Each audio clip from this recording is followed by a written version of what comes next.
अस्सलाम वालेकुम। खैर मकदम हम करते हैं जमीयत अहले हदीस जम्मू व कश्मीर के सरबरा मौलाना मुश्ताक अहमद वीरी साहब को कश्मीर प्रेस न्यूज में। सर जज़ाकल्लाहु खैर, बारकल्लाहु फी। सर, ईद उल अजहा की जो तैयारियां जोरों शोरों से जारी है, इस ईद को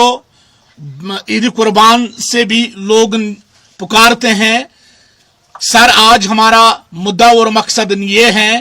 कि आज हमने मदऊ किया है अपने फोन लाइन पे मौलाना मुश्ताक अहमद वीरी साहब से, यानी कि कुर्बानी के हवाले से मुख्तसरन हम कुछ सवालात करने जा रहे हैं। अपने वतन अजीज के नाजरीनों को भी हम गुजारिश करते हैं कि इस वीडियो को वो आखिर तक जरूर देखे और देखने के बाद अपने अपने ग्रुप्स में शेयर करे। मौलाना साहब, आपका बहुत बहुत खैर मकदम अपना कीमती वक्त देने के लिए सर। और सबसे पहला जो हमारा सवाल ये है, अगर हम बकरे, भैंस, गाय वगैरह की बात करें, मुख्तसरन इनकी उम्र क्या होनी चाहिए, इस पे मौलाना मुश्ताक अहमद वीरी साहब रोशनी डालेंगे। जी सर। अल्हम्दुलिल्लाह रब्बिल आलमीन वल आक़िबतु लिल मुत्तक़ीन अस्सलातु वस्सलामु अला सय्यिदिल अंबिया वल मुरसलीन नबीना मुहम्मद व आलिहि व सहबिहि अजमईन, अम्मा बाद। सबसे पहले आप लोगों का मशकूर ममनून हूँ कि आप लोगों ने एक हसास मौजू पर आज बात करने के लिए मुझे से तालिब इल्म को मदऊ किया। जहाँ तक ईद उल अजहा का ताल्लुक है जी, इस बारे में मोहम्मद रसूलुल्लाह सल्लल्लाहु अलैहि वसल्लम का मुबारक है, ये सुन्नत अबीकुम इब्राहिम, ये कुर्बानी तुम्हारे बाप इब्राहिम अलैहिस्सलाम की सुन्नत है जी। इसमें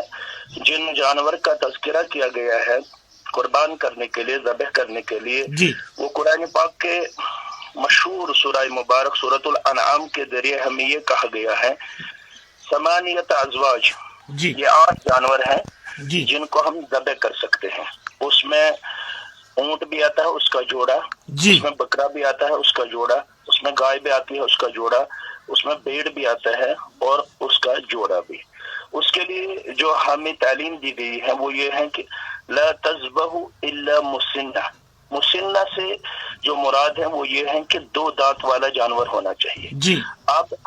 तजुर्बे के लिहाज से यहाँ पे ये कहा जा रहा है कि ऊंट जो है उसको 5 साल के बाद ये जो मिल्क टीथ होते हैं वो बाहर निकलते हैं, दो नए दांत उसको बाहर आते हैं। इसी तरह जो गाय है, इसी तरह जो बकरी है, बकरा है, उनको 1 साल के बाद 2 दांत नए नजर आते हैं जी। इसलिए हमें जानवर की उम्र जांचने के लिए उन 2 दांतों का सहारा लेना चाहिए ताकि हम कंफ्यूजन से बच जाए जी। और इसमें एक चीज है, जो भेड़ है उसके लिए फुकहा ने 6 महीने की उम्र भी हमारे लिए जायज करार दी है जी। लेकिन राज्य यही है कि भेड़ भी 1 साल का होना चाहिए और बाकी जो जानवर है उनके लिए हमें यही तालीम दी गई है कि आप उनको परखने के लिए वो 2 दांत देखिए जो शरीयत ने हमें इस मामले में तालीमन अदा किया है। जी जी सर, बहुत बार हमें इस समाज के अंदर ज़बह के वक्त या ज़बह के बाद ये सवालात सुनने को मिलते हैं कि 2 या 2.5 साल इन जानवरों की एज मुकर्रर होनी चाहिए। ये यहाँ पे आम रिवाज है जी, लेकिन असल जो तालीम शरीयत के लिहाज से हमें दी गई है जी, वो ये है कि ला तज़बहु इल्ला मुसिन्ना, जी, आप ज़बह मत कीजिए मगर उस जानवर को जिसके 2 दांत हो। जी। 2 दांत से मुराद जो मिल्क टीथ होते हैं वो उनको बाहर निकलते हैं, जी। उसके बाद उनके 2 दांत नए हम देख पाते हैं। उनकी जब तक हमें जानवर के जरिए बाज़ाब्ता तौर पर मुशाहिदा न हो तब तक हमें जानवर ज़बह नहीं करना चाहिए क्योंकि ये शरीयत की तालीम है और हमें शरीयत का पाबंद रहना चाहिए। अब मैंने आपसे यही अर्ज किया कि तजुर्बे के लिहाज से किसी इलाके में 5 साल के बाद ऊंट को ये 2 दांत नए निकलते हैं, यहाँ पे जो गाय और बैल वगैरह है उसको 1 साल गुजरने के बाद दूसरे साल में जब वो अपने कदम ठहराते हैं तो उसको 2 दांत नए निकल आते हैं। इसलिए हमें मशकूक हालात से बचने के लिए, शुबहात से बचने के लिए हमें शरीयत का पाबंद रहना चाहिए। हमें 2 दांत वाला जानवर ज़बह करना चाहिए, वही हमारे लिए ठीक भी रहेगा और उससे हम शुबहात से पाक साफ भी रहेंगे। सर, दूसरा सवाल हमारा यह है, जिस जानवर को हमने कुर्बानी की नीयत से रखा है, अगर इसमें कान आंख, टांग, इनमें कुछ नुक्स पैदा हो, इस हवाले से सर क्या इनकी जो कुर्बानी जायज है, इस पे तफसीलात के साथ हमारे जो नाजरीन है वो आपके जवाब के मुंतजिर है सर। जज़ाकल्लाहु खैर। सबसे पहले मैं इस सवाल के पादाश में आपसे ये अर्ज करना चाहता हूँ कि it is totally unfortunate to us कि हमें 1400 साल गुजरने के बाद भी अभी तक अपने जानवर को परखने का किरदार हासिल नहीं हो रहा है। जबकि उलमा बार बार इस पे अपने जो जरीन उनके मशवरे होते हैं वो अवाम नास के सामने रखते हैं, लेकिन बदकिस्मती से अवाम उसकी तरफ अपनी तवज्जो मबजूल नहीं करते हैं। और करीबन हर कोई आलिम और हर कोई खतीब इस बात के लिए अपने आप को मुकल्लफ ठहराता है कि ईद उल अजहा से पहले उन जानवरों के औसाफ वो साफ शिफाफ अल्फाज में बयान करे जो हमारे लिए जायज करार दिए गए हैं। उसमें ये जो कान का मामला है, आंख का मामला है, या सींग का मामला है, या पाँव का मामला है, या टांग का मामला है, या लागर होने की सूरत में अगर कोई जानवर हमें सामने आ जाए जो बीमार नजर आता हो, जो सबसे ज्यादा कमजोर नजर आता हो, उन जानवरों से हमें बचने की ताकीदन तालीम दी गई है। उसका कान ठीक होना चाहिए, उसकी आंख ठीक होनी चाहिए, और उसका जो बाकी जो आदा है वो भी साफ और ठीक होने चाहिए। उसमें किसी किस्म का कंप्रोमाइज हमें करने की इजाजत नहीं है। यहाँ पे जो कहा जा रहा है कि अच्छा दिखना चाहिए, चाहे वो ऐदा के लिहाज से कितना भी कमजोर हो,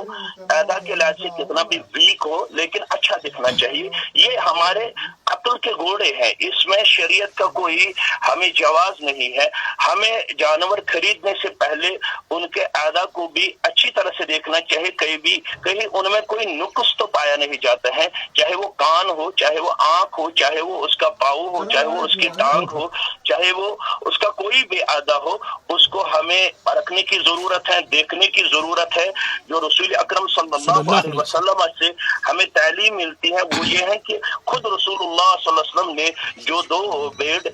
ज़बह किए हैं वो सबा थे, वो सेहतमंद थे, और वो दिखने में भी अप्रिशिएबल थे, काबिल तारीफ था और काबिल मुबारक थे वो जानवर, क्योंकि रसूलुल्लाह सल्लल्लाहु अलैहि वसल्लम ने उनको अपने हाथ से ज़बह किया। इसलिए हमें आज़ा की तरफ अपनी तवज्जो मबजूल करने की जरूरत है। अगर कोई जानवर हमें किसी भी चीज में कोई कमजोरी उसमें हम पाए तो वो जानवर हमारे लिए परमिटेड नहीं है, इट इज ऑलवेज प्रोहिबिटेड। अलबत्ता यहाँ पे जो डिपार्टमेंट की तरफ से किसी को निशान लगाया जाता है उसमें उलमा हमें जवाब देते हैं कि उस सूरत में हमारे लिए वो जानवर परमिटेड है, क्योंकि वो नागुदीर है। आजकल हर कोई जानवर ऐसा ही हमें नजर आ रहा है कि डिपार्टमेंट की तरफ से उसको अपनी तरफ से एक निशान लगाया जाता है ताकि वो सेंसस में आ जाए। उस सूरत में उस जानवर के लिए हमें किसी हद तक परमिशन हासिल हो रहा है, अदरवाइज हमें सब जानवर जो हम दबे के लिए कुर्बानी के लिए लाते हैं उनकी अदा की तरफ हमें अपनी तवज्जो भरपूर मबदूल करनी चाहिए ताकि उनमें कोई नुक्स न पाया जाए, ताकि उनमें कोई कमजोरी और लागत पर हम न देख पाए। वो जानवर हमारे लिए प्रोहिबिटेड है, वो जानवर हमारे लिए परमिटेड नहीं है। जी तफसीलात के साथ मौलाना मुश्ताक अहमद वीरी साहब हमारे टेलीफोन लाइन पे अपने नाजरीनों को जानकारी दे रहे हैं। ईद कुर्बान के हवाले से बात हो रही है। सर हमारा एक और सवाल ये है, अगरचे मालदार और गरीब के बीच में जो उमूमन हमें ये सवालात सामने आते हैं, फर्क दिखता है कि अगर किसी ने ये नीयत के पहले से ही रखी है, अगर फिर ये जानवर गुम हो जाए या बीमार हो जाए, इस सूरत में क्या दूसरा जानवर उस वक्त लाके कुर्बान करना, इस हवाले से सर थोड़ा बहुत तफसीलात नाजरीन चाहते हैं। सही बात है, ये अहम सवाल है क्योंकि माशरे में हमें ये देखने को मिल रहा है कि यहाँ पे आम बात हमें सुनने को मिलती है, देखने को मिलती है, और उस पर बहुत सारे बात तमहीज भी हमें कभी कभार देखने को मिल रहा है कि अगर गरीब ने कोई जानवर قربانی کے لیے لایا تو اگر اس کے بعد وہ کسی صورت میں ان سے چاہے وہ گم ہو گیا چاہے وہ چوری ہو گیا تو اس کے بعد غریب کے لیے لازمی بنتا ہے کہ وہ دوسرا جانور خرید کے لائے، کیونکہ اس کی قربانی پہلے جانور سے قابل قبول نہیں ہے، کیونکہ وہ اس کو گم ہو گیا ہے، اس لیے اس کے لیے لازمی ہے، کمپلسری ہے کہ وہ دوسرا جانور خرید کے لائے۔ یہ بھی ہماری جہالت کی انتہا ہے، کیونکہ جہاں تک قرآن کا تعلق ہے، جہاں تک شریعت کا تعلق ہے، جہاں تک اسلام کا تعلق ہے، لا یکلف اللہ نفسا الا وسعها، اللہ کسی بھی بندے پہ ایسا بوجھ نہیں ڈالتا ہے جس کا وہ اہل نہ ہو، اور ہمیں امید رکھنی چاہیے اگر غریب نے اپنے بساط کے مطابق کوئی جانور خرید کے لایا ہو، اگر پھر وہ کسی عذر کے تحت اس سے دور ہو جائے، بعید ہو جائے، گم ہو جائے، چوری ہو جائے، تو اس غریب کو اللہ کی رحمت پہ ایسی امید رکھنی چاہیے کہ اللہ بغیر ذبح اس کو قربانی کا اجر و ثواب عطا فرمائے گا انشاءاللہ۔ لیکن جو اللہ تعالیٰ نے یہاں پہ سٹیبل بنایا ہے، جس کو اللہ تعالیٰ نے سٹینڈ ود اون رکھا ہے، جس کو اللہ تعالیٰ نے اکنامکلی یہاں پہ ساؤنڈ پوزیشن عطا کی ہے، اسی کے لیے یہ ضروری بنتا ہے، اسی کے لیے یہ لازمی بنتا ہے کہ وہ اپنے بساط کے مطابق دوسرا جانور خرید کے لائے، تاکہ اللہ تعالیٰ کے ہاں اس کا پہلا جانور بھی بطور ذبیحہ بطور قربانی قبول ہو جائے اور دوسرا جانور بھی اللہ کے ہاں قابل قبول ہوگا۔ لیکن یہ اس کے لیے ضروری ہے جو طاقت رکھتا ہو، جس کو طاقت نہ ہو، جس کو کسی وجہ سے جانور چوری ہو گیا ہو، اس کو پہلے ہی جانور سے قربانی کا اجر و ثواب اور قربانی کا عظیم تحفہ اللہ کے ہاں قابل قبول ہوگا انشاءاللہ۔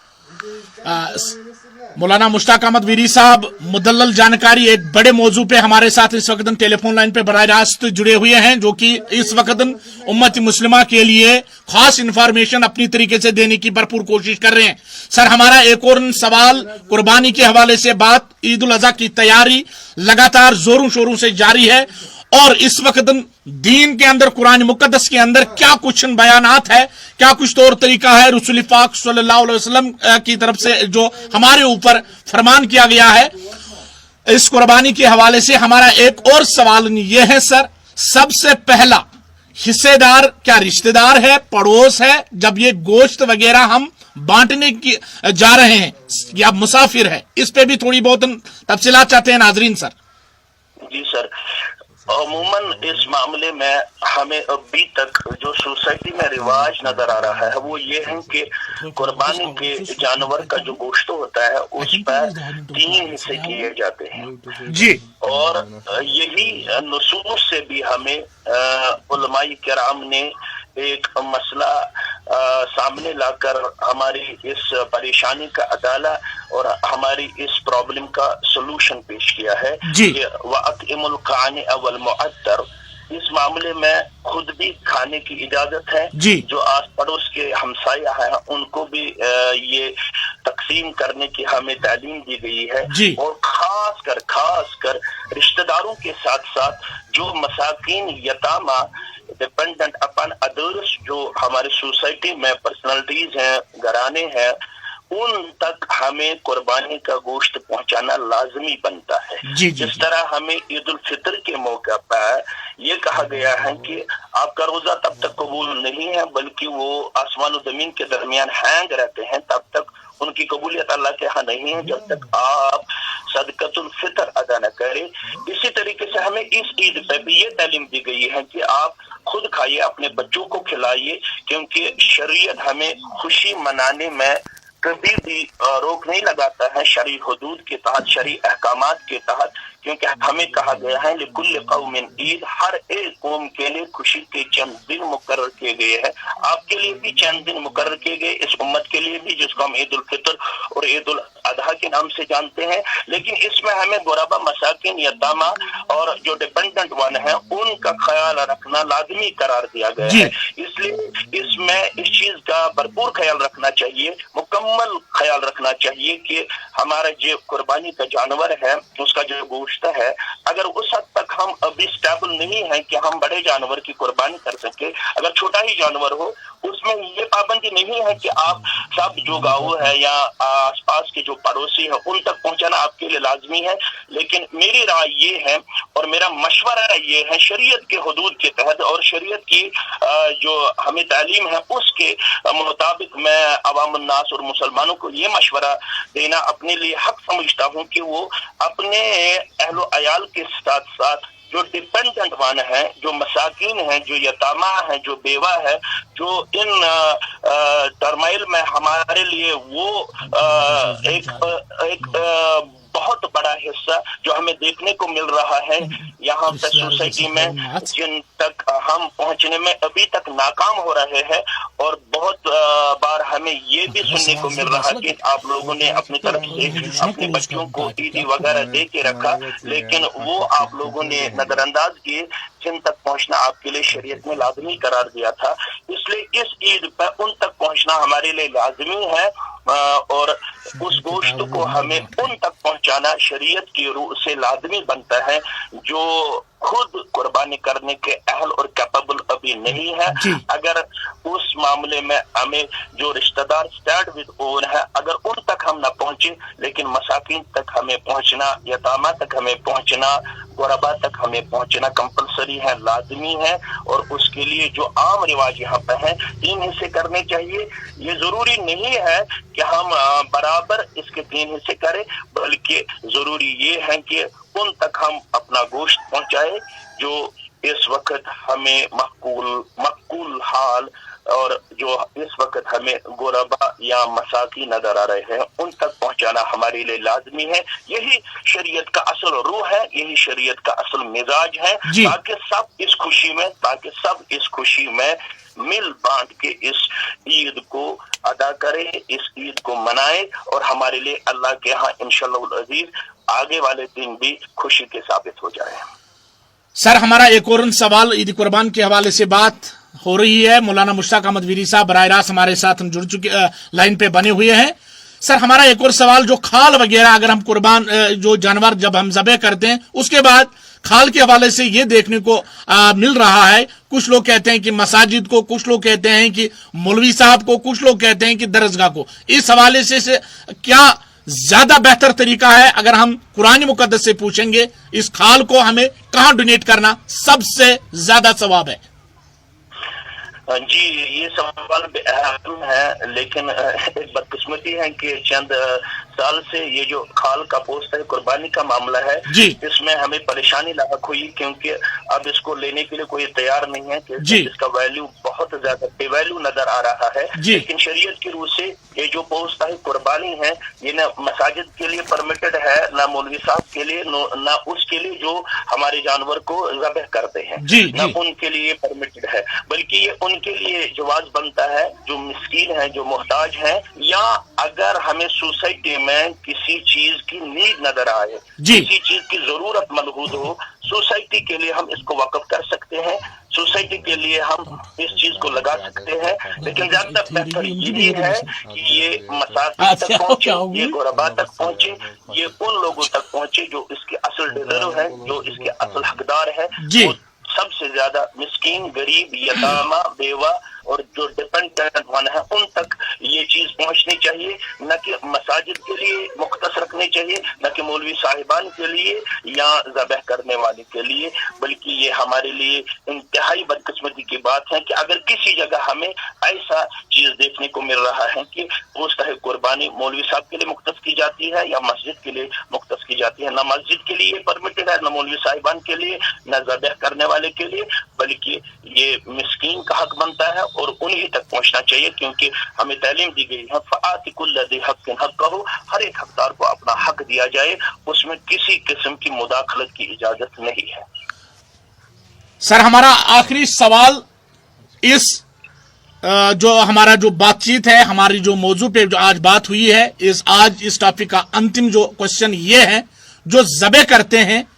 ان کے لیے کشمیر پریس نیوز کے ذریعے مولانا صاحب کا کیا پیغام ہے, کن چیزوں کو फॉलो करना वहां पे जरूरी है। और ये भी मुख्तसरन इस पे भी आप खुद रोशनी डालेंगे, क्या अगर हमारी माँ बहन कोई बासुलात होगी, क्या वो इस जानवर को ज़बह कर सकती है? जी जी, ये बहुत ही अहम सवाल है। इसमें बहुत दिनों से मैं भी ये सोच रहा था कि इस पर कोई गुफ्तगू करूं, लेकिन आपकी वसादत से, आपके मीडिया के जरिए, आपके चैनल के जरिए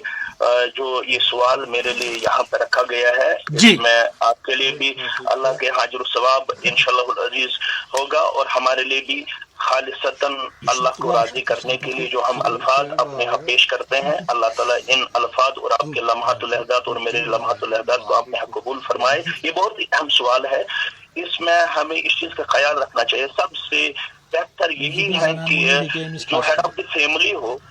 वही अपने कुर्बान के जानवर को ज़बह करे, उसके लिए सबसे बेहतर है, सबसे अफजल ये है कि जो हेड ऑफ द फैमिली है, जिसके नाम पे कुर्बानी की जाती है,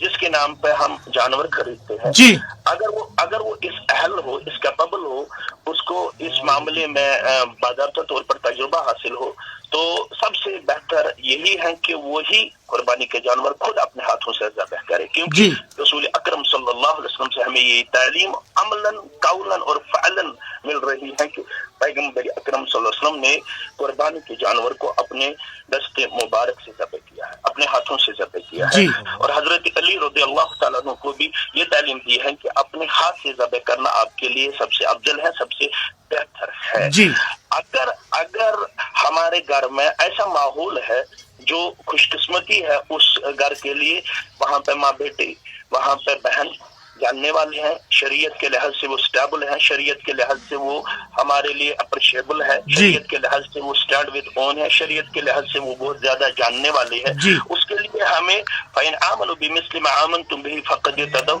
जो सहाबा किराम रिज़वानुल्लाहि तआला अलैहिम अजमईन हमारे लिए बतौर कुदवा, बतौर नमूना पेश किए गए हैं। अबू मूसा अशअरी रज़ियल्लाहु तआला अन्हु से ये बात सही सनद हमें मिल रही है कि आप रज़ियल्लाहु तआला अन्हु ने अपनी बेटियों को हुक्म करके रखा था, बल्कि अपनी बेटियों को इसके लिए प्रिपेयर किया था कि आप अपने कुर्बानी के जानवर को अपने हाथ से ज़बह करें, क्योंकि जो औरत है, औरत का ज़बीहा हमारे लिए परमिटेड है, हमारे लिए जायज है, हमारे लिए शरीयत की रूह से हलाल है। अगर माँ बेटी जानने वाले हैं, अगर बहन जानने वाली है, अगर नोइंग वन है, तो उसके लिए ये परमिटेड है, ये इजाजत है कि वो अपने हाथ से कुर्बानी के जानवर को ज़बह करे। अगर किसी और को हम लाएं, लेकिन इस चीज का ख्याल रखें कि वो नमाजी होना चाहिए, क्योंकि बेनमाजी का ज़बीहा हमारे लिए न सिर्फ मशकूक बन जाता है, बल्कि शरीयत की रूह से हमारे लिए बहुत हद तक नापसंदीदा ही नहीं, बल्कि अगर किसी सूरत में शरीयत के डेप्थ तक हम जाए तो हमारे लिए ये हराम बन जाता है। अब हमारे लिए ये हलाल नहीं है कि हम बेनमाजी के हाथ से अपने जानवर को ज़बह करें। इसलिए इस चीज का ख्याल रखना चाहिए, और ये भी ख्याल रखना चाहिए कि जानवर को लुटाने के बाद हमें रस्सी वगैरह का सहारा लेना चाहिए। जानवर को तड़पाना हमारे लिए किसी भी सूरत में जायज नहीं है, बल्कि रसूल अकरम सल्लल्लाहु अलैहि वसल्लम से हमें यही तालीम मिलती है कि आप सल्लल्लाहु अलैहि वसल्लम ने एक शख्स को अपना जो छुरा था वो उसको किसी चीज से वो उसको तेज करता था, उसको जानवर को ज़बह करने के लिए तैयार करता था, और जानवर अपने आंखों से उस छुरा की तरफ जब देखता था तो रसूल अकरम सल्लल्लाहु अलैहि वसल्लम ने अपने आंखों मुबारक से, अपने चश्मान मुबारक से जब ये मंजर देखा तो उस सहाबी, उस मुसलमान की तरफ आप उसने मुखातिब हुए और उससे कहा कि क्या आप इसको दोहरा मौत देना चाहते हो, ये आपके लिए जायज नहीं है। इन चीजों का ख्याल रखना चाहिए। जो छुरा वगैरह है उसको पहले ही तैयार करके रखना चाहिए, जो रस्सी वगैरह है उसका भी पहले ही इंतजाम करना चाहिए, और कुबलारों लुटाने के बाद हमें वो दुआएं अदा करनी चाहिए जो इसके लिए हमें तालीम दी गई है। इन्नी वजहतु वजह लिल्लज़ी फ़तरा समावाति वल अर्ज़ हनीफ़न वमा अना मिनल मुशरिकीन इन्न सलाती व नुस्की व महयाया व ममाती लिल्लाहि रब्बिल आलमीन ला शरीका लहू बिज़ालिका उमिरतु व अना अव्वलुल मुस्लिमीन या व अना मिनल मुस्लिमीन अल्लाहुम्मा लक व मिनका। और उसके बाद बिस्मिल्लाह वल्लाहु अकबर या बिस्मिल्लाह अल्लाहु अकबर कहना चाहिए। लेकिन इसके लिए जरूरी है कि ज़बीहा जब हम ज़बह करें तो نمازی ہونا چاہیے. سب سے بہتر یہ ہے کہ اپنے گھر میں ہی کوئی جو جاننے والا ہے وہ اپنے ہاتھ سے قربانی کے جانور کو ذبح کرے. اگر گھر میں کوئی جاننے والا نہیں ہے پھر اپنے ہم ارد گرد دیکھتے ہیں کہ کوئی ذبح کرنے والا ہے، لیکن اس کا یہ ہمیں خیال رکھنا لازمی ہے کہ وہ نمازی ہو، شریعت کی روح سے وہ ایکسیپٹیبل ہو، اپریشیبل ہے، کسی حد تک وہ با اخلاق ہو اور بہت حد تک وہ شریعت کا جاننے والا ہو. یہ ہمارے لیے لازمی ہے اور یہ ہمارے لیے ضروری ہے. بے نمازی کے ہاتھ سے ذبیحہ ہمارے لیے جائز نہیں ہے. نہ صرف عید قربان کے موقع پر بلکہ عام مواقع پہ بھی ہمیں ان چیزوں کا خیال رکھنا لازمی بنتا ہے. اگر ہماری ماں بیٹی جاننے والے ہیں تو اس کے لیے پرمیشن ہے، اس کے لیے اجازت ہے کہ وہ اپنے ہاتھ سے ذبح کرے. یہی شریعت کی تعلیم ہے، یہی دین کی تعلیم ہے. اللہ تعالی ہمیں سننے اور کہنے سے زیادہ عمل کرنے کی توفیق عنایت فرمائے. سر آپ کا بہت بہت شکریہ، آپ نے آج اس موضوع پہ بات کرنے کے لیے ہمارے ساتھ اپنا قیمتی وقت جو آپ نے دیا ہے اس کے لیے بہت بہت شکریہ ہے. بڑے موضوع پہ عید القربان کے حوالے سے بات ہو رہی ہے. مولانا صاحب کا ہم بہت ہی مشغول ہیں جنہوں نے اپنا قیمتی وقت دے کے ناظرینوں کے ساتھ جو مدلل جانکاری انہوں نے دی ہے کشمیر پریس نیوز کے ذریعے. سر ہم اللہ سے یہی دعا کرتے ہیں جتنے بھی امت مسلمہ کے جو انہوں نے جو قربانی کے جانور خرید کے لائے ہیں یا خریداری میں بھی مصروف ہے، اللہ کرے ان سب کی جو قربانیاں قبول ہو، اس کو ان کے بدلے اجر ثواب ملے اور اللہ تعالیٰ آپ کی بھی عزت میں اور اضافہ کرے، آپ کو بھی سلامت رکھے. اللہ نے چاہا کسی نئے ایپیسوڈ میں، کسی نئے پروگرام، کسی نئے مدعے پہ پھر آپ سے ہوگی ملاقات. مولانا صاحب آپ کا بہت بہت شکریہ. السلام علیکم سر. وعلیکم السلام ورحمۃ اللہ وبرکاتہ. جزاک اللہ خیر.